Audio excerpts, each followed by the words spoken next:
It's funny, when people hear Yellowstone National Park, they think of majestic views, wildlife roaming freely in serene landscapes, all the usual postcards and promotional stuff.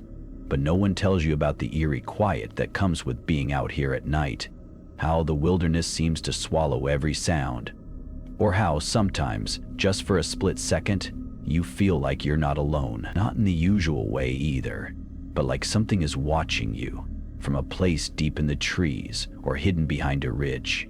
It's an unsettling feeling, one I've learned to ignore, mostly. I've been a park ranger here for over 5 years, stationed mostly in the northern section near Lamar Valley. People come through, tourists mostly, and I'm here to make sure they're following the rules, staying safe, and respecting the wildlife. Honestly, it's a peaceful job. It's not always easy, especially during the high season, but it gives you a certain connection with the land, You get to see things no one else gets to witness, the kind of things that make you appreciate how wild the world still is. But things started to feel different a few weeks ago. I don't know when it happened exactly, maybe I just hadn't noticed until now, but the animals, something was off. It started with the birds. Usually around dawn you'd hear the usual chorus, the caw of crows, the chirp of sparrows, the distant howls of coyotes, sometimes even the eerie call of an elk. But that morning, when I went out for my rounds, it was dead silent. Not a single bird, not even a rustle in the trees. And for a second I wondered if maybe I was just too early, if the birds hadn't yet woken up, or maybe they'd flown off for the day. But that wasn't it. No, something felt off in the air, like a strange tension hanging there. I brushed it off, maybe thinking I was just tired, but as I moved through the valley, I noticed more oddities. There was a herd of bison near the trail, something I'd seen countless times before, but this time they weren't grazing or moving slowly like they usually do. They were standing still, staring at something I couldn't see. Not one of them moved, not even when I walked a little closer, just staring, unblinking. The only thing that moved was the wind through the tall grass. I felt a knot form in my stomach. I waved my hand in front of the bison, just to see if I could get their attention, but they remained frozen. That was when I heard it. A sound. Distant, faint, like a low hum, almost like a growl, but layered with something else. Something more mechanical. It echoed across the valley, bouncing off the cliffs. It wasn't the usual sound of wind or water. It was more like the hum of a machine, but ancient. There was something deeply unsettling about it, something unnatural. I called into the main office to report it, but no one else had heard anything. Of course, maybe it was just the wind playing tricks on me. It wouldn't be the first time. I continued my rounds, trying to shake off that weird feeling. As I made my way up toward the lookout tower, I stopped to check on the trail cams we have set up along the way. Most of the footage was standard: elk, deer, the occasional fox, but there was one clip that caught my eye. It was recorded the previous evening just after dusk. The camera was positioned near a small creek, a common spot for animals to gather. In the footage, you could see the usual animals: deer stepping through the water, a pair of rabbits hopping by. But then something strange happened. Shadow crossed the frame. At first, I thought it was just a trick of the light, maybe a cloud passing overhead or the movement of a tree branch. But when I rewound the footage and watched again, I could tell it wasn't either of those. The shadow moved too fast, and when it moved, it left something behind. Something faint but unmistakable. A strange ripple in the air, like a distortion, just before it vanished behind the trees. I was about to call the office again, but then the next clip came up. I froze. This one was recorded around the same time, but the camera was positioned further up the trail. It wasn't the same shadow, but this time I saw the unmistakable shape of something large and wrong. I couldn't make out the details, but there was no mistaking that whatever it wasn't an animal I'd ever seen before. It stood on 2 legs, hunched forward like some sort of massive predator, but its silhouette didn't match any species that roamed Yellowstone. It wasn't a bear or a mountain lion or anything familiar. It was bigger, taller, almost human in shape but grotesque. My heart started to race. The camera cut out just then. That was the last frame. I tried to push the uneasy feeling down, telling myself it was just a glitch in the system or maybe a trick of the light, but something in my gut told me it was more than that. The animals knew something I didn't. They were avoiding something. And then the disappearances started. At first, it was small. 1 or 2 tourists went missing over the course of a week. Nothing that caused too much alarm. It wasn't uncommon for people to get lost in the park, especially near the backcountry. But then the reports started coming in more frequently. Hikers, backpackers, and even some rangers had gone missing without a trace, all within the same general area near the Lamar Valley, where I had seen the strange shadow on the trail cam footage. But the strangest thing? No one had heard a single scream. No cries for help, no struggle, just silence. As a park ranger, I knew the land. I knew its sounds.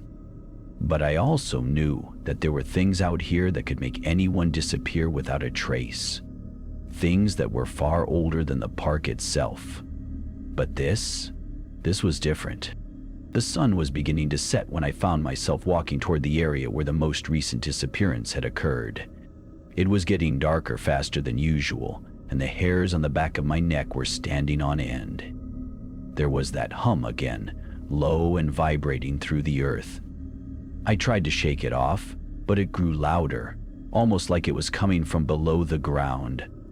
I didn't know what I was looking for, but I knew that whatever it was, I couldn't leave until I found it. As I approached the edge of the Lamar Valley, the air felt thicker somehow, heavier with each step. The hum in the distance, faint at first, now pulsed through the ground beneath my boots. It was as though the earth itself was trembling, but not enough to feel like an earthquake. No, this was more subtle, something that seeped into the bones, deep and ancient. The wind had died down completely, leaving only the sound of my breath and the steady thrum of that unnerving noise. I couldn't escape it. I rounded a bend in the trail, the trees thick on either side, their gnarled branches twisting like fingers toward the sky. I'd been here 100 times before, but tonight it felt different. The forest was holding its breath, and I couldn't shake the feeling that I was walking into something I wasn't supposed to see. I stopped by the spot where the most recent disappearance had occurred. A patch of ground near the creek was churned up, as if something large had passed through. Maybe a bear or a moose. But this wasn't the usual mess left by wildlife. The soil was disturbed in odd, unnatural ways, as if something had dragged itself across the earth. There were no clear tracks, no sign of anything that could explain what had happened here. I knelt down, running my fingers through the dirt, hoping to find a clue. Anything. My fingers brushed against something smooth, cold. I pulled it out of the soil, my heart skipping a beat when I saw what it was. A piece of bone. It was small, jagged and pale, like it didn't belong to any creature I knew. The edges were worn, as if it had been worn down by something far older than any animal in these parts. I turned it over in my hand, feeling an icy shiver crawl up my spine. That was when I heard it again. A soft sound at first, like the rustle of leaves, but quickly building into something more. A deep, rhythmic thumping that seemed to resonate through the ground. It was the sound of something heavy, something immense, moving slowly in the distance. It was coming from the same direction as the hum, drawing closer. My pulse quickened. I stood, gripping the bone tightly in my hand and scanned the trees around me. It was hard to tell where the sound was coming from. It was everywhere and nowhere at once. My eyes darted from shadow to shadow, expecting something to emerge from the darkness, but nothing moved. Then, just as I was about to take a step back, something caught my eye. At first, I thought it was a trick of the light, a shadow passing between the trees. But then I saw it again, a figure moving in the distance. Tall, far taller than any person I had ever seen. It was a silhouette, shifting slowly, impossibly slow, as if it was gliding across the ground. I couldn't tell what it was. The shape was too distorted, bending in ways that didn't make sense. It looked like a creature, but its proportions were all wrong. It didn't belong here, not in Yellowstone, not in any time or place I knew. The thumping grew louder, and I felt a sudden urge to run, but my feet were frozen to the ground. It was like the air around me had thickened, and the world itself had stopped moving. My heart was pounding in my chest as the figure continued to drift through the trees, growing nearer with each passing second. And then, in the flickering light of the last rays of the sun, I saw it more clearly. The creature, if it could even be called that, was enormous. Its body was covered in something thick and hideous, like scales or plates of bone.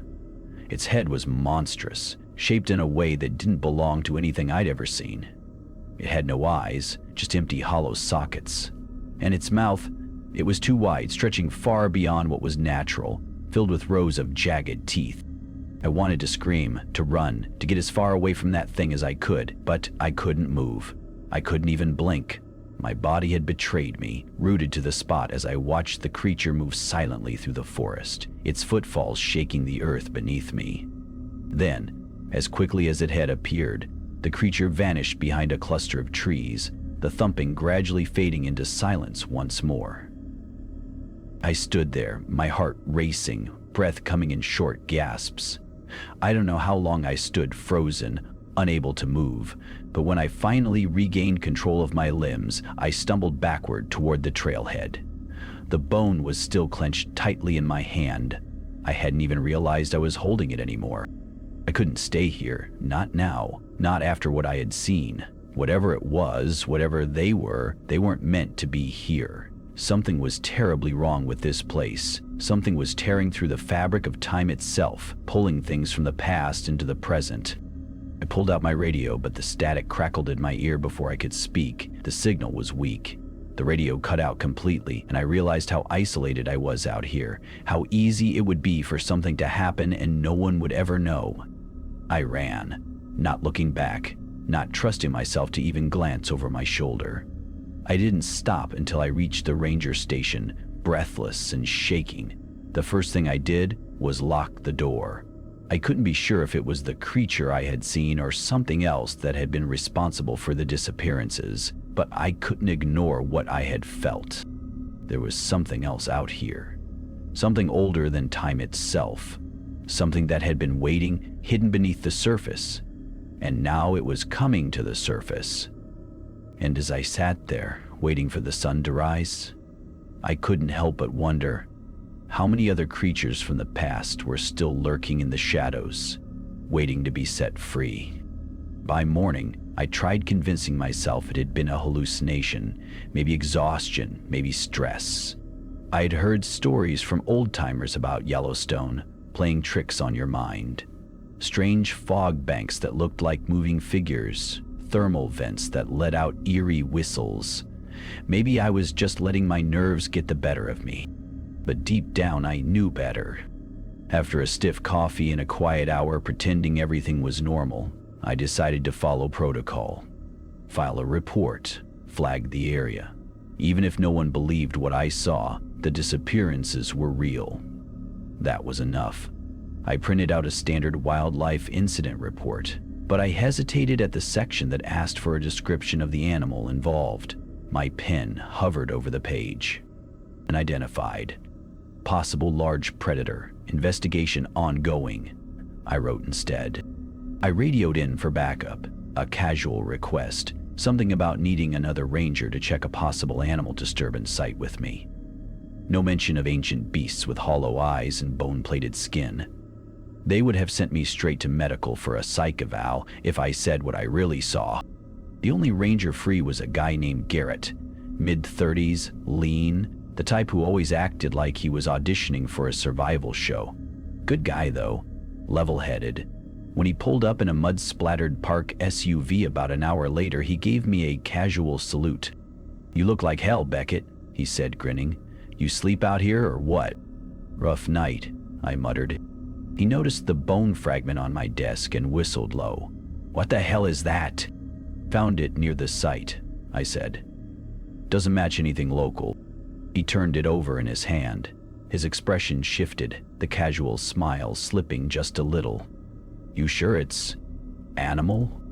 "No," I said too quickly. "That's why I called you." We headed out. I didn't tell him about the creature. Not yet. I needed another set of eyes first.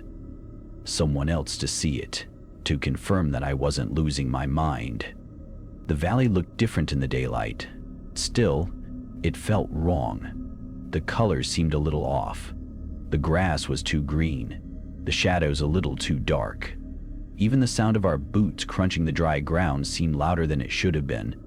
Every step echoed strangely, like the valley was somehow hollow underneath us. Garrett knelt at the churned-up spot near the creek and frowned. "Whatever this was, it's huge. No bear does this." "Yeah?" I said quietly. "No bear I know." He stood and scanned the tree line. "You smell that?" I sniffed the air. A damp, metallic tang, almost like blood but colder somehow, mixed with a sharp stink of sulfur. Like the air near the geysers but fouler, more primal. "Maybe a vent opened up nearby," Garrett said, but I could tell he didn't believe it. He decided to follow the trail, if you could call it that. Where the soil had been disturbed, there was now a faint depression, like something enormous had dragged itself across the ground. Not walked. Dragged. The deeper into the valley we went, the worse the feeling got. Garrett kept glancing over his shoulder. Once or twice he drew his sidearm, scanning the trees like he expected something to lunge out at us. I didn't blame him. Every fiber of my being was screaming that we weren't alone out here. After about half an hour, we found it. A place that shouldn't have existed. The forest opened up into a clearing, but it wasn't like any clearing I'd seen before. The ground was cracked and dry, strange considering how close we were to the creek. The grass had turned brittle and yellow, curling away from the ground like it was afraid to touch it. And in the center of it all was the anomaly. Because it was subtle, no flashing lights or spinning portals, it was just a shimmer in the air, like the heat haze you see above the road on a hot day, but colder. Wrong. The trees beyond it were distorted, bent at impossible angles. The earth under it pulsed slightly, breathing. Garrett stepped closer. "What the hell?" I grabbed his arm. "Don't." He looked at me, startled by the fear in my voice. The air around the shimmer buzzed, faintly at first, then louder. A sound like distant drums, deep and rhythmic, vibrating through my chest. I staggered back instinctively. And then, through the haze, I saw shapes. Figures moving. Huge hulking things that defied reason. Some were low to the ground, slithering like serpents. Others towered above the treetops, heads craning with strange, jerky motions.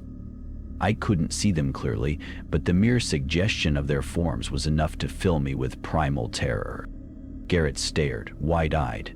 "Are those animals?" "Not ones from now," I said, my voice hollow. We backed away slowly, not turning our backs on the anomaly. As we retreated, the buzzing lessened, but the oppressive weight in the air remained. When we finally stumbled back into the thicker forest, Garrett exhaled shakily. "We need to tell someone." "Who?" I said bitterly. "Who's gonna believe that we found a window? A crack in time?" He didn't answer. We both knew the truth. If we told the higher-ups, they'd either dismiss us or bury it. This wasn't something you could explain. This was something you survived, if you were lucky. We made it back to the ranger station as the sun dipped low, the sky bleeding into purple and orange. The mountains loomed black against the horizon, watching, listening. That night, as I sat by the window, I heard the drumming again, faint, distant, but it was getting closer. Neither Garrett nor I slept much that night. Every creak of the old ranger station, every gust of wind rattling the window panes, set my nerves on edge. I kept expecting to hear it again. That low, rhythmic drumming. Or worse, to see something watching from the tree line, hidden in the night. Morning came gray and sluggish. Low clouds clung to the mountains like smoke. A mist had settled over the valley, thick and damp, muting the colors and muffling the sound of the world.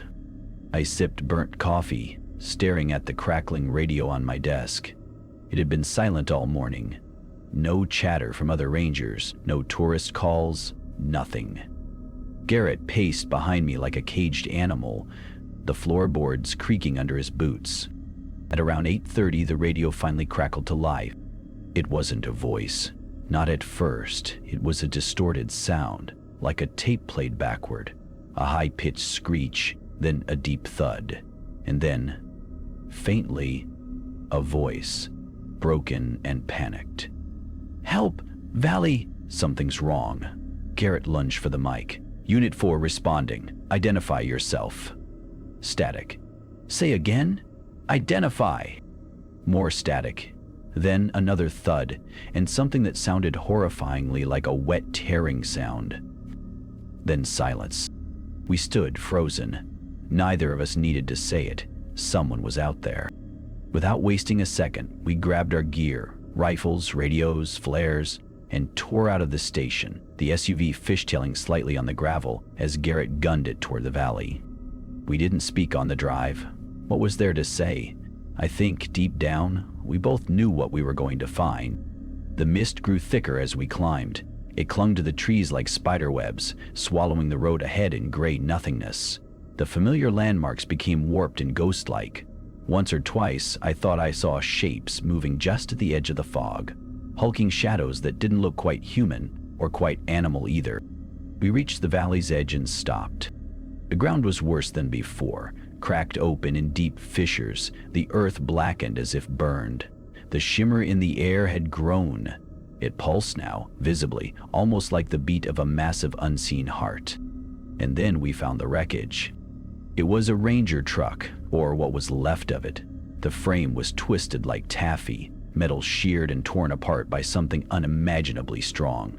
No sign of the driver, no blood either. Just long, deep gouges in the dirt, leading away into the mist, like something had dragged the vehicle, or its occupant, toward the anomaly.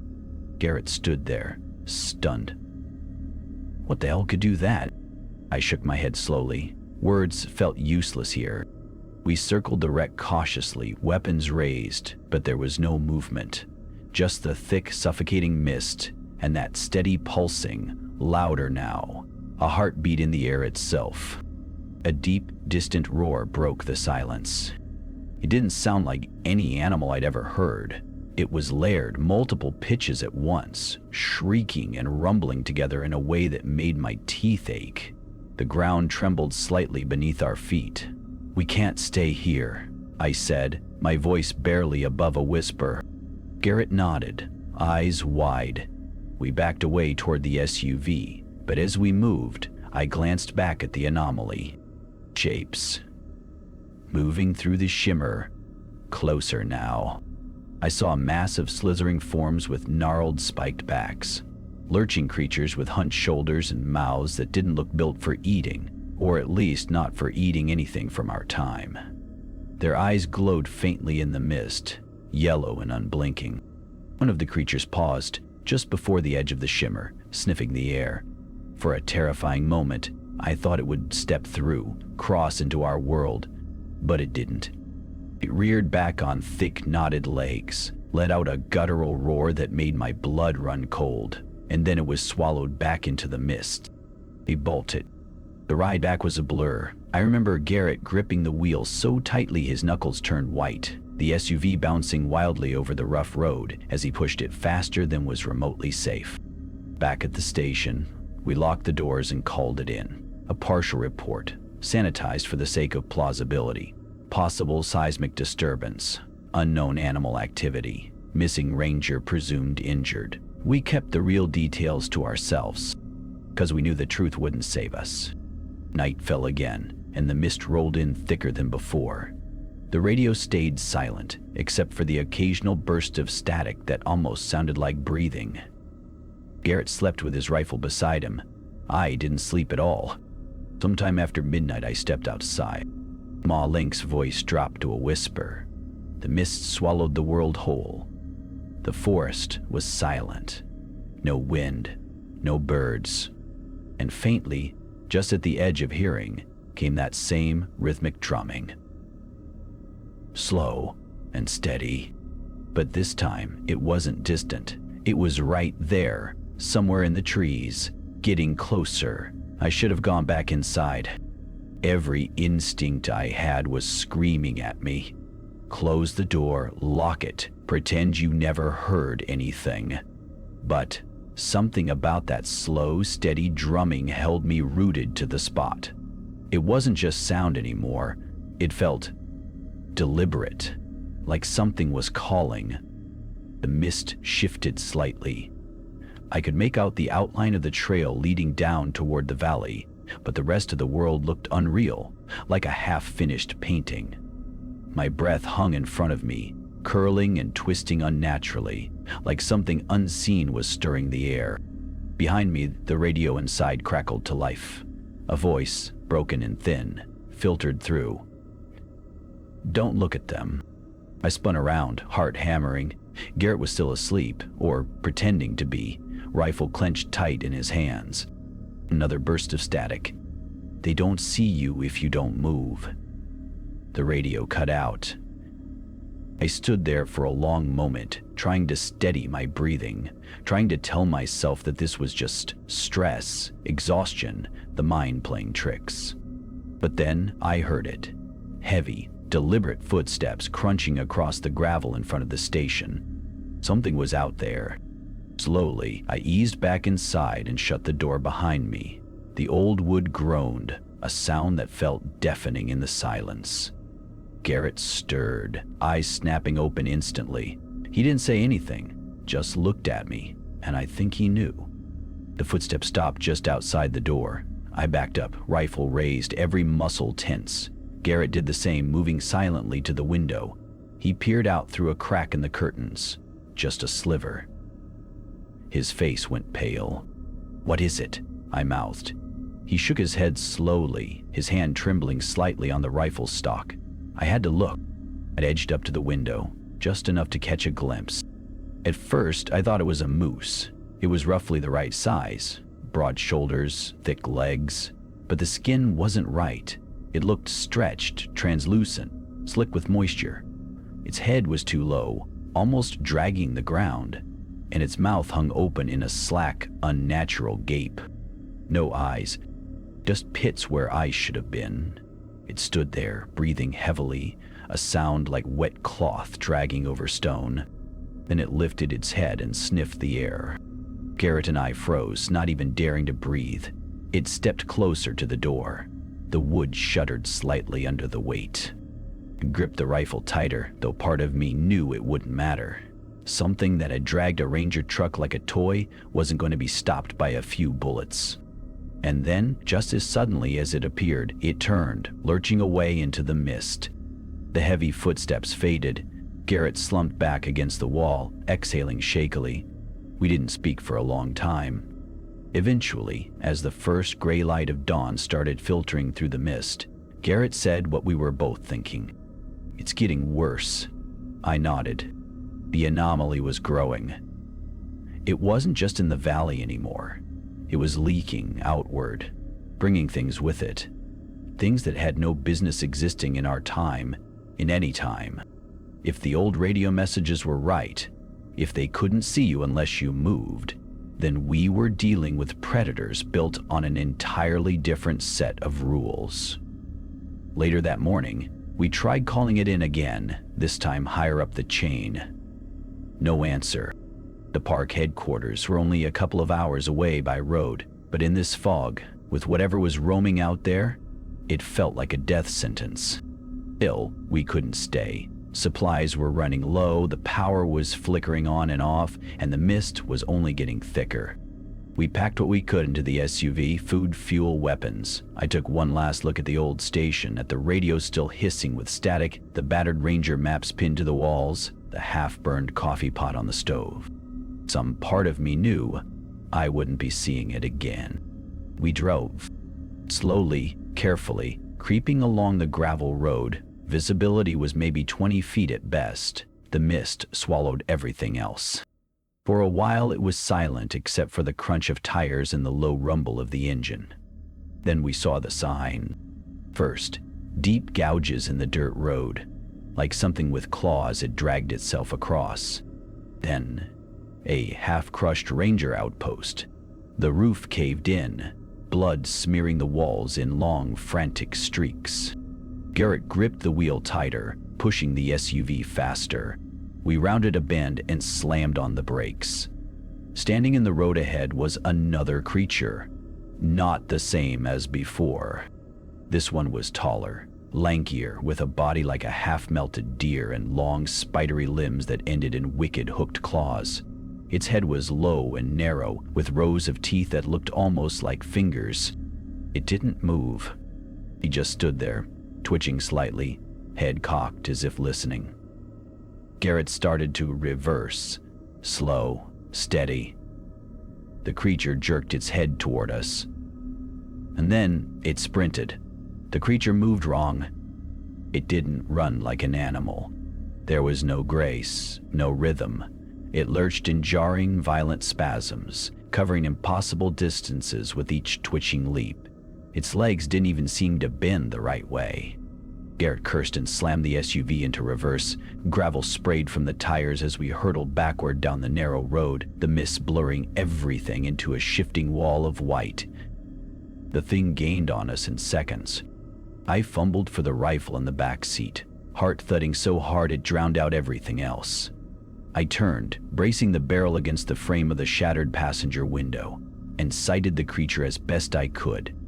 It was maybe 20 feet away now, jaws snapping in rhythmic bursts, its arms flailing like broken tree limbs. I fired. The shot cracked the air like a whip, echoing unnaturally through the mist. The bullet hit.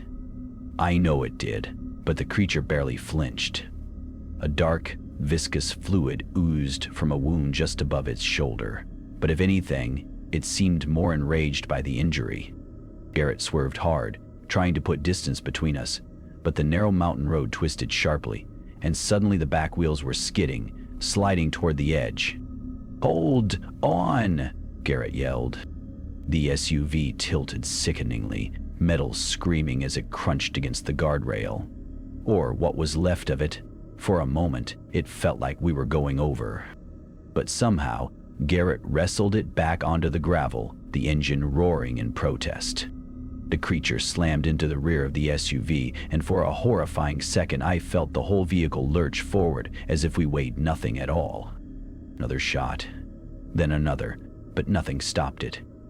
It was clawing at the back window now, fissures spiderwebbing across the glass, its hooked fingers scrabbling for purchase. Garrett made a split-second decision. He jerked the wheel, veering onto an unmarked fire road cutting off to the right. The creature hesitated at the fork, just for a heartbeat, before lunging after us. But the fire road was rough, overgrown, and steep. The SUV bounced and rattled over the rocks, the mist thinning slightly as we climbed higher. I risked a glance back. The creature was still following, but it was struggling with the terrain, slipping and staggering on the loose shale. Finally, it slowed, then vanished into the mist behind us. Eric didn't slow down until the road ended in a small rocky clearing, surrounded by stunted pine trees. We jumped out, rifles raised, scanning the mist. Nothing, just the oppressive, smothering silence. We waited, breaths misting in the cold air, every muscle tense, but the creature didn't follow. After a while, Garrett lowered his rifle. His face was pale and sweaty, his hands trembling. "We can't outrun them," he said hoarsely. "We have to figure out where this is coming from." I nodded slowly.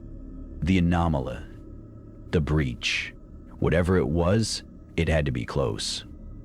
This deep into the park, near the heart of the mist, I could feel it.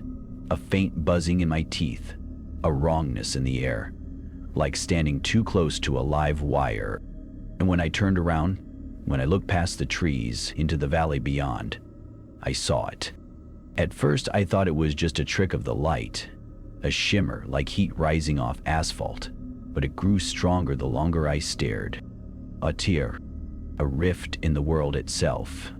It hung suspended over the valley floor, rippling and pulsing like a living thing. Through it, I could see flashes and palm smoke of planets. Through an ambient landscape, lakes and ferns, giant dragonflies wheeling through a blood-red sky. Prehistoric, a window to the past, and from that window things were still spilling out. Garrett followed my gaze and swore under his breath. "What the hell do we do now?" he whispered. I didn't have an answer. Because I could feel it, feel the pull of it, like gravity, like hunger. The rift was growing. Today. And soon, it wouldn't just be the valley. It would be the entire park. Maybe the entire world. The mist swirled thicker around us, carrying distant sounds, the bellow of some enormous beast, the shrill cries of things long dead. Garrett touched my arm. I turned to him. "We stop it," I said quietly. "Somehow." He nodded grimly, and together we headed down the ridge toward the breach. A descent into the valley felt like stepping off the edge of the world. The trees thinned the closer we got, and what vegetation remained looked wrong. Leaves were broader, almost waxy, with deep veins running through them like exposed muscle. Some of the ferns stood taller than Garrett, their fronds twitching slightly in the still air, as if reacting to our presence. The buzzing in my teeth grew stronger. It wasn't just in my mouth now, it was in my bones. The rift loomed ahead, an open wound in the world. It pulsed softly, as if breathing, and each pulse sent another ripple through the ground beneath our feet. Through it, I could still glimpse that ancient alien landscape, clouds swirling in unfamiliar patterns across a crimson-tinted sky. I couldn't tell if it was day or night on the other side. Garrett crouched behind a fallen log and motioned for me to do the same. He raised his binoculars and scanned the clearing around the rift. After a long moment, he muttered, "Look." I followed his pointing hand. There were people near the rift, or at least, they looked like people. 4 figures stood around it, dressed in ragged, outdated ranger uniforms. Old faded khaki and olive green styles that had been phased out decades ago. Their skin was pale, almost translucent, and their movements were jerky, mechanical. It was the eyes that really unnerved me, though. Even from this distance, I could tell they weren't right, just flat, reflective black. No whites, no pupils, like doll's eyes. Garrett swore into his breath. "Are those—" "I don't know," I said quickly, "and I don't want to find out." We watched in silence as the figures moved, seemingly tending to the rift, adjusting strange, twisted metal devices embedded in the ground around its base.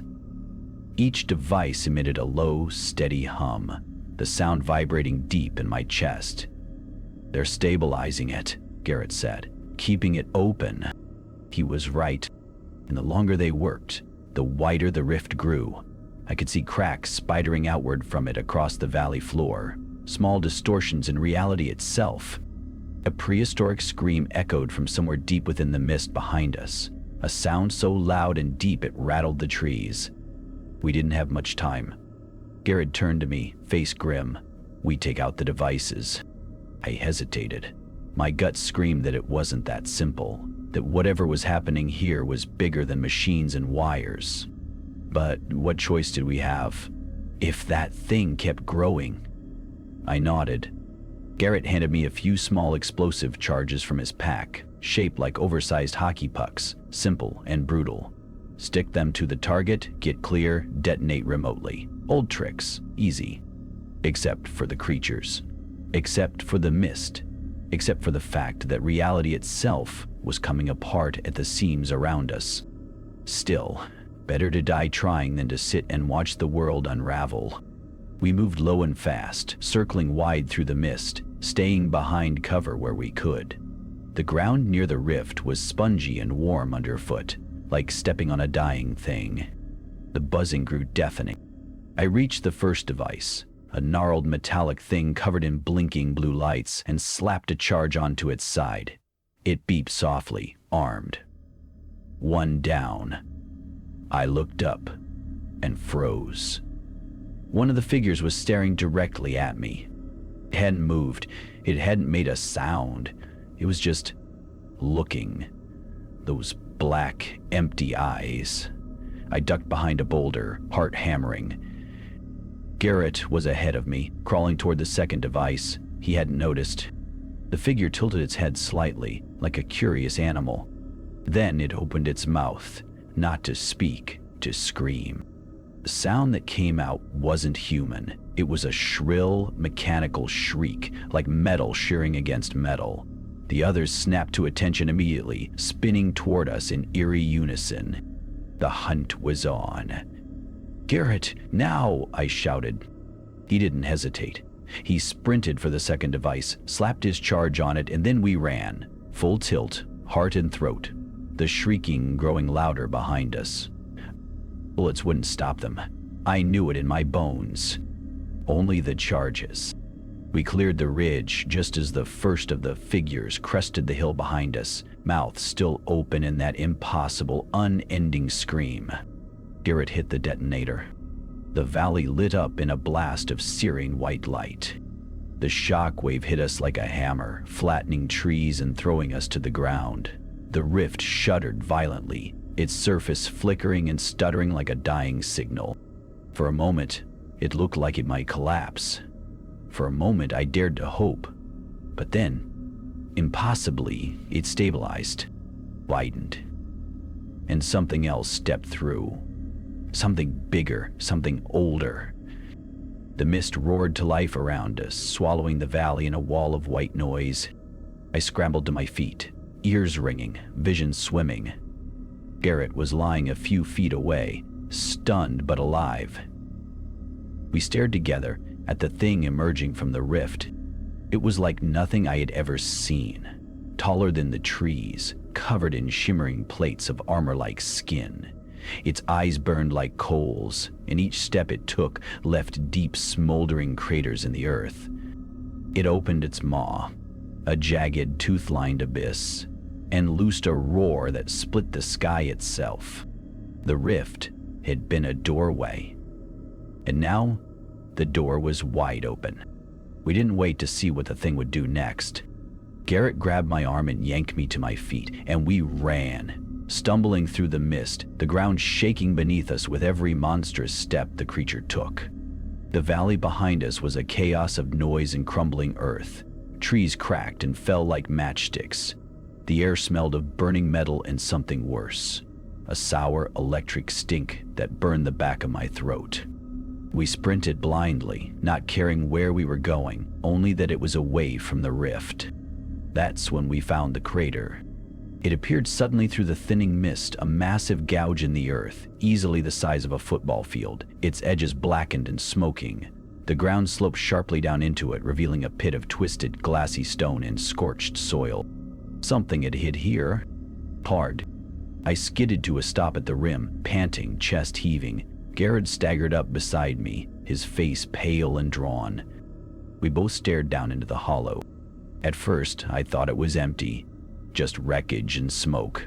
But then, in the shifting haze, I saw them. Small, squirming shapes moving along the bottom of the crater. Dozens of them. No, not small. Not compared to us. They were the size of wolves. Their bodies skeletal and elongated, with too many joints bending the wrong way. Their skin looked wet and translucent, and where their faces should have been were only gaping holes, lined with twitching, feather-like tendrils. "Jesus Christ," Garrett breathed. It hit me then. The changes we'd seen. The animals, the plants, the way the forest itself had seemed to shift around us. It wasn't just some freak accident. It wasn't just a rift. It was an invasion. The rift wasn't a crack in the world. It was a breach, a foothold. The buzzing in my bones reached a fever pitch. I clutched my head, teeth gritted against the rising nausea. And that's when we heard it, the distant thudding roar of helicopter blades. We both looked up, squinting through the mist. 3 dark shapes sliced through the cloud cover. Military helicopters, their spotlights cutting wide, swinging beams through the trees. Relief flooded me so fast it left me dizzy. They know, I thought wildly. Our side knows. They're here. They're fighting back. One of the helicopters dipped low, circling over the crater. Through the din, I could just make out the faint bark of a loudspeaker. Garbled, but urgent. It felt like salvation. For a moment, until the crater below erupted into motion. The creatures surged upward, moving with terrifying speed, swarming up the crater walls. They leapt at the helicopters with impossible strength, twisting in midair, latching onto the underbellies and rotor blades. The first helicopter shuddered, and then, horrifyingly, dropped from the sky, spinning like a broken toy. It hit the ground with a roaring explosion that sent fire and shrapnel screaming into the air. The others tried to pull back, guns flashing in the mist, but the swarm was already among them. I watched helplessly as another chopper tilted sideways, belching smoke, and vanished into the trees with a sickening crash. The last helicopter climbed higher, trying to escape, but one of the creatures latched onto its windshield, slamming its grotesque, squirming face against the glass. The helicopter pitched wildly, spun, and disappeared into the clouds above. Silence fell, thick, suffocating. Garrett and I stood there, frozen, not speaking, not breathing. The realization sank into my gut like a stone. There would be no rescue, no cavalry. We were on our own. The mist rolled in again, thicker than before, swallowing the crater, the wreckage, even the monstrous thing we had unleashed. But I could still feel it out there. The trembling of the ground underfoot, the distorted hum that made my teeth ache. The world was changing, had already changed. We turned and ran again, not knowing where to go, only that we had to keep moving. Keep moving or be swallowed up. I don't know how long we ran. Hours, maybe. The landscape around us seemed to unravel as we went, trees warping into unnatural shapes, the sky bleeding colors I couldn't name, shadows moving against the wind. Somewhere behind us, something enormous roared again, shaking the heavens. And ahead of us, only more mist, more endless, creeping mist. We didn't speak. Words had lost their meaning. There was only the running, and the knowledge, deep in my marrow, that no matter how far we fled, we might already be too late.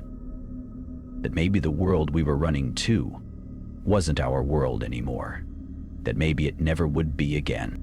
They aired the emergency broadcast at 3:12 a.m., a long, steady tone. Then the message, cold and flat, on every station. This is not a test. Remain indoors. Do not engage unknown entities. Trust your instincts. If something seems wrong, it is wrong. Await further instructions. But there were no further instructions, just static. And somewhere, beyond the flickering lights of the towns and cities, something ancient and patient was waking up, stepping into our world one clawed foot at a time. The sky was changing, and deep beneath the cracked earth, the rift pulsed like a heartbeat, waiting.